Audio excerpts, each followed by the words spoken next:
আসসালামু আলাইকুম রহমতুল্লাহ। সবাই কেমন আছেন? আশা করি ভালোই আছেন। বর্তমানে ভূমিকম্পর যেই চলতেছে সব জায়গায় আলোচনা।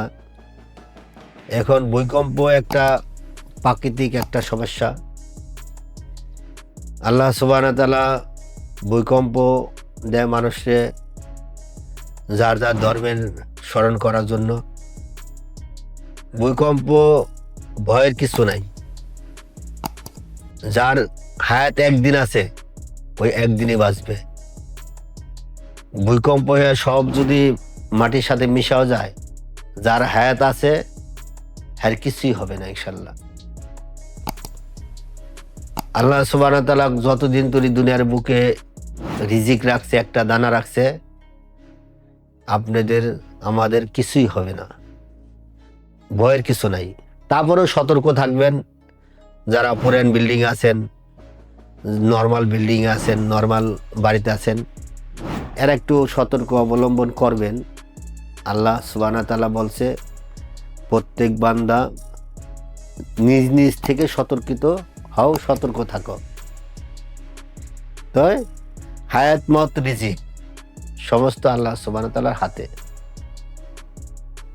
তো আপনার হায়াতের ব্যাপার আল্লাহ সুবহানাহু ওয়া তাআলার হাতে আছে। ভয়ের কিছু নাই যে আপনার ভয়ে ধরে নামতে বিল্ডিং থেকে। আপনি এই ঢাকা শহরে যেই গণবসতি, আপনি নিচে নামবেন, ধরে রাস্তায় যাবেন, আরও ভয়। কীরকম ভয়? যে রাস্তা যে যতটুক ফাঁকা থাকে, 5 তলা 7 তলা 10 তলা বিল্ডিং থাকে, তো রাস্তায় বিল্ডিংটা তো পড়বে ফাঁকা জায়গায় যদি পড়ে। আর ওই বিল্ডিং থাকলে আপনার অসুবিধা কম হওয়ার সম্ভাবনা আছে। ছোটাছুটি করার কোনো প্রয়োজন নেই। আর আশা করি অত বড় দুর্যোগ ইনশাল্লাহ আল্লাহ সুবহানাহু ওয়া তাআলা আমাদের দিবে না। যতক্ষণ তরি একটা বান্দা আল্লাহ সুবহানাহু ওয়া তাআলার নাম নিবে, আল্লাহ সুবহানাহু ওয়া তাআলার হুকুম পালন করবে, ততক্ষণ তরি দুনিয়াতে কোনো কিছুই হবে না ইনশাল্লাহ। আমাদের যদি দুনিয়া থেকে মিশাই ফেলায় মাটির সাথে, তাহলে আল্লাহ সুবহানাহু ওয়া তাআলার নাম কে নিবে? তাই না? এটা নিশ্চিত থাকেন ইনশাল্লাহ কিছুই হবে না। আল্লাহ সুবহানাহু ওয়া তাআলার নাম নেওয়ার জন্য তো বান্দা লাগবে।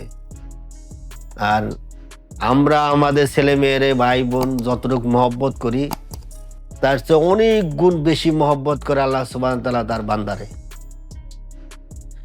আর এই দুর্যোগের মধ্যে একজন আরেকজনের হেল্প করবেন। এক বান্দা যদি আরেক বান্দারে হেল্প করে, আল্লাহ সুবহানাহু ওয়া তাআলা তার প্রতি সন্তুষ্ট হয়ে যায়, খুশি হয়ে যায়।